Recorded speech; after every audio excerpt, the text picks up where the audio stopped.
বাবা একটা কথায় আছে না, উল্লো বাই তো কটক যায়, তো সেই রকম ব্যাপারটা আমাদের সঙ্গেও হয়েছে। ওরা মনে করলো আজকের হঠাৎ মানে রেস্টুরেন্টে খাবে, তো হঠাৎ চলে এলাম। দেখো হ্যাঁ খাওয়ার একটা কারণ আছে, সেটা বলছি চলো।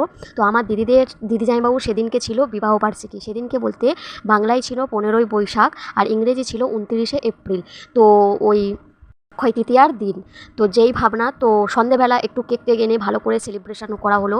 তার ফুটেজটা আমি আর নিতে পারিনি। তো তারপর ওরা বলল যে আজকের একটু হোটেলে খেতে যাবে। দেখো ওদের বিবাহবার্ষিকী, বিবাহ হয়েছে প্রায় 8 বছর হয়ে গেছে। তো যাই হোক, অনেক যুদ্ধ হামলা করার পর এই 8 বছরে এসে পৌঁছলো। তো 8 বছরে এই ফার্স্ট টাইম ওরা সিদ্ধান্ত নিল যে কোনো রেস্টুরেন্টে খেতে যাবে হঠাৎ করে। তো সেই রকম চলে এসেছি রাত 9টার সময় হোটেলে।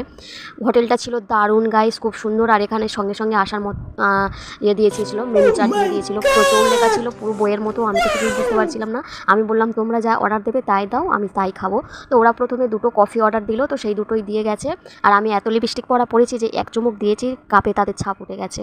তো দেখো তারপর আমি চলে গেছিলাম রুমের পিছনের দিকে। খুব সুন্দর করে একটা ডেকোরেশন করা আছে, মানে একটা বন জঙ্গল টাইপের এইরকম করা ছিল। আর মৃদু মৃদু গান বাজছিল, বেশ দারুণ লাগছিল।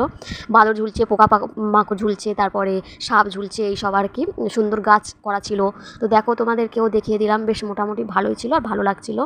খুব সুন্দর, মানে ওদের ব্যবহারও ছিল। আর এই দেখো মাথার উপরে একটা বিশাল বড় অজগর সাপ করে রেখেছে।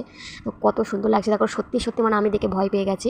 তো তারপর চলে এলো আমাদের খাবার। এখানে ছিল basanti pulao, fried rice, chilli chicken, আর দিদি নিয়েছিল নান রুটি, আর জামাইবাবু নিয়েছিল মানে মাটনের কিছু একটা নিয়েছিল।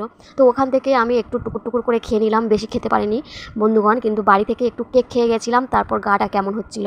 আর আমাদের আদিত্য বেটা দেখো 2টো চামচ নিয়ে খাচ্ছে, আর আমাদের আরোই খাচ্ছে মাংস কষা আর নান রুটি। আর আমি কোনটুকু খাবার নিয়েছি দেখো, আমি তো প্রথমে চামচ দিয়ে খাচ্ছিলাম, তো তারপর চামচ টামচ ফেলে একেবারে হাত দিয়ে খাওয়া শুরু করেছি। তো যাই হোক, খাওয়া হয়ে গেল, বাড়িতে চলে এলাম। ভালো লাগলে লাইক করো, বাই।